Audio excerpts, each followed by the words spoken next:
آج نوجوان لڑکا ہے کہتا ہے مجھ سے بھوک برداشت نہیں ہوتی. میرے بھائی رب بیماری لا دینا، اللہ سے دعا مانگے اللہ شفائے عطا فرمائے، اور دعا کرے اللہ آزمائش سے محفوظ فرمائے. آپ یقین کریں میں نے لوگوں کو دیکھا ہے حلق سے قطرہ نہیں اترتا، خوراک کی نالی لگی ہوئی ہے، اعلیٰ غذائیں پکی ہوئی پڑی ہیں، عرش کا مالک کہتا ہے میں تیرے حلق سے گزرنے نہیں دوں گا. قانون بن گیا. میں نے دیکھا ہے ڈرپ پہ لوگ زندہ ہیں، بوتل لگی ہوئی ہے گلوکوز کی، گزارا چل رہا، اعلیٰ غذائیں پڑی ہیں، لاکھوں روپیہ تجوری میں پڑا ہے.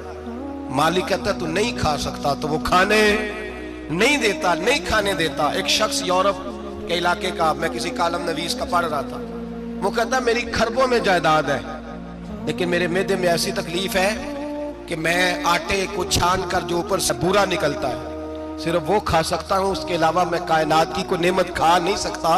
اور میرے بھائی وہ جب چاہے تو بڑے بڑے کھانے کھانے سے تجھے روک دے، تیرے دانت چبانے کے قابل نہ رہے، زبان نگلنے کے قابل نہ رہے، معدہ تیرا ہضم کرنے کے قابل نہ رہے، وہ جب چاہے تو جو مرضی کر لے. وہ کہتا چل تو میری مرضی پہ چلنا، ایک مہینہ میرے کہنے پہ نہ کھا، ایک مہینہ میرے کہنے پہ نہ کھا. تو یا اللہ تو کیا کرے گا؟ فرمایا صوم تصفو. میرے نبی پاک نے فرمایا تم روزے رکھو اللہ تمہیں صحت عطا فرما دے گا، اللہ تندرستیاں دے دے گا، شفائیں دے دے گا. تم روزے رکھو اللہ تمہیں، سبحان اللہ، اللہ تمہیں، اللہ طاقت دیتا ہے، ہمت دیتا ہے، اللہ ہمت دیتا ہے. میں نے دیکھا ہے، میں نے بزرگوں کو دیکھا ہے، ضعیف لوگوں کو دیکھا ہے، کمزور لوگوں کو دیکھا ہے، میں نے دیکھا ہے روزے رکھتے ہوئے، مزدوروں کو دیکھا ہے روزے رکھتے ہوئے. میں اپنے ابا جی کو کہتا ابا جی اتنی سخت گرمی اور مزدوری آپ کرتے اور مزدوری کے عالم میں روزہ رکھتے، تو کہتے پتر روزہ کی آندا ہے، روزہ کدوں کو جاندا ہے، روزہ اپنی جگہ تے وے مزدوری اپنی جگہ ہوتے. اور کئی دفعہ مینوں فرمان لگے مینوں یار سمجھ کوئی نہیں لگدی، پتہ نہیں روزیاں چ اللہ طاقت کتھوں دے چھڑدا ہے، نہیں زیادہ کام بھی زیادہ کریدا ہے تے روزہ بھی بھائی صوم التسخو. میرے مصطفیٰ نے فرمایا تو روزہ رکھ اللہ تجھے صحت عطا فرما دے گا. رب تعالیٰ تجھے، یہاں ہوٹل کھلے ہوئے ہیں، یہاں عجیب حالات ہیں، ہوٹل کھلے ہوئے ہیں، لوگ بہانے ڈھونڈتے پھرتے ہیں، کہتے ہیں کٹ لگ گیا تھا، ذرا تھوڑا سا خون نکل آیا، سنی پلاس لگائی ہے تو روزہ نہیں رکھا، یہ ذرا مجھے تھوڑی دقت ہو گیا تو میں نے روزہ نہیں رکھا، کھانسی لگ گئی ہے تو روزہ نہیں رکھا. او خدا کے بندے روزہ تو نعمت ہے. اور سبحان اللہ میرے نبی پاک نے فرمایا لکل شیء زکات وزکات الجسد الصوم. فرمایا ہر شے کی زکات ہوتی ہے، وجود کی زکات روزہ ہے. روزے رکھو جسم کی زکات نکل جائے گی. فاقہ کرنا بھی میرے نبی پاک کی سنت ہے، مسواک کرنا بھی سنت ہے، اور فاقہ کرنا بھی. مسواک والی سنت زیادہ اپناتے ہیں لوگ، فاقہ کرنا بھی نبی پاک کی سنت ہے. ایک صاحب مجھے کہنے لگے جناب بیٹھ کے کھانا حضور کی سنت ہے. میں نے کہا کبھی کبھی نہ کھانا بھی نبی پاک کی سنت ہے، نہ کھانا بھی حضور کی سنت ہے. اور ہمارے فقہاء نے لکھا ہے جو روٹی زیادہ کھاتا ہے اس میں دو باتیں پیدا ہو جاتی ہیں. کیا کیا؟ ایک بولتا زیادہ ہے، دوسرا سوتا زیادہ ہے، غافل ہو جاتا ہے. فقہ اور حکیم اطباء ڈاکٹر کہتے ہیں کہ پیٹ خالی رہے نا جس آدمی کا، اس کا حافظہ مضبوط ہوتا ہے، اس کے ذہن کی گرہ کھلتی ہے. زیادہ کھانے سے تو خماری چڑھتی ہے، دماغ ڈھونڈتے پھرنا روٹی کدھر سے آج اچھی ہے، گھر میں نہیں پکی تو ہوٹل چلے جانا، کھانے کے سوا اور کام ہی کوئی نہیں. اور صاحب میرے نبی پاک علیہ السلام نے فرمایا کافر 7 آنتوں سے کھاتا ہے، 7 آنتوں سے، اور فرمایا میرا مومن 1 آنت سے کھاتا ہے. اس کے وجود میں کھانے والی 1 آنت ہے، کافر 7 آنتوں سے کھاتا ہے. فاقہ کشی سے نورانیت پیدا ہوتا ہے، کم کھانا. دیکھیں نا نبی پاک صلی اللہ علیہ وسلم نے اللہ سے فاقہ مانگ کے لیا ہے، یا اللہ 1 وقت روٹی دے، 1 وقت کا فاقہ دے، مانگ کے لیا ہے نبی پاک، مانگ کے. حضرت ابو ہریرہ رضی اللہ تعالیٰ عنہ فرماتے ہیں بھوک زیادہ لگتی تھی نا جب مجھے، تو میں حضرت عمر سے، ابو بکر سے، عثمان، مولا علی سے کوئی مسئلہ پوچھ لیتا تھا، اور جب میں مسئلہ پوچھتا تھا تو وہ مجھے روٹی کھلا دیتے تھے.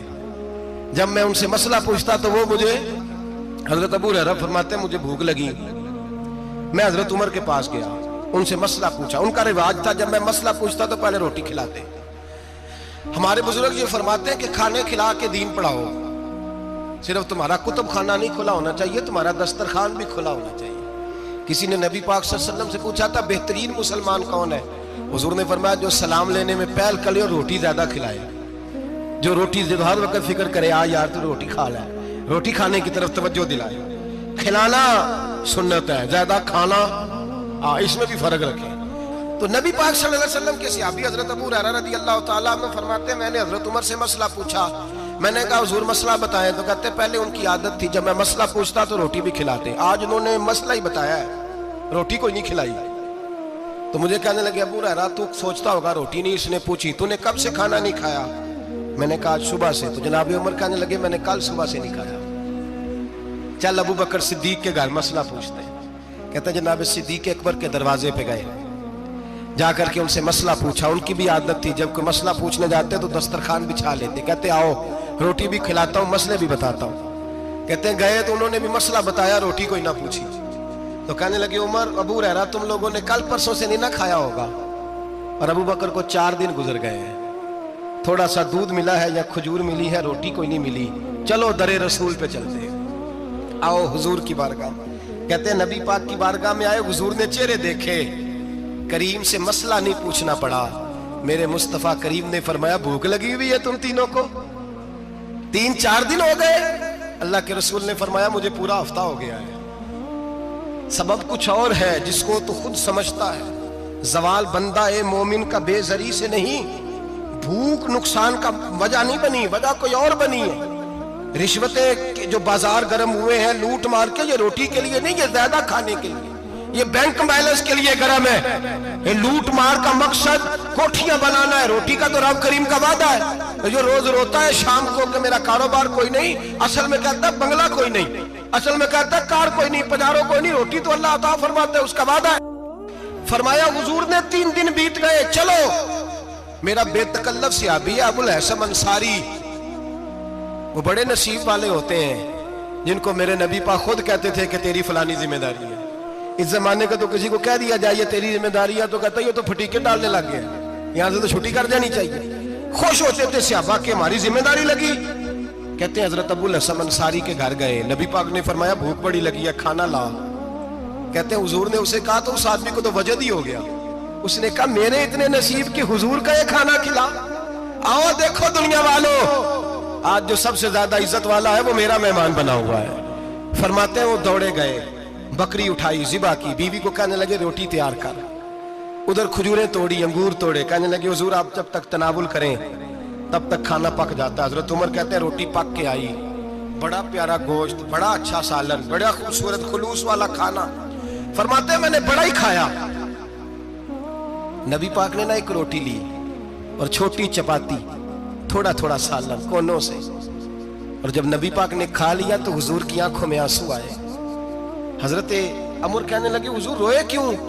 نبی پاک نے فرمایا سوچتا ہوں 7 دن کے فاقے کے بعد کھایا ہے، پر ڈرتا ہوں رب اس کا حساب پوچھے گا تو جواب کیسے دینا ہے، اس کا حساب بھی تو دینا ہے نا جو کھایا ہے۔ تو حضرت عمر فاروق کے ہاتھ میں کچھ چیز تھی، زور سے زمین پہ ماری، کا محبوبہ 7 دن کے بعد بھی روٹی کھائے تو حساب دینا ہے۔ نبی پاک فرمانے لگے عمر وہ مالک ہے نا، تو جب دیتا ہے تو حساب نہیں لے سکتا، حساب تو دینا ہے، حساب تو دینا ہے، تیاری رکھو۔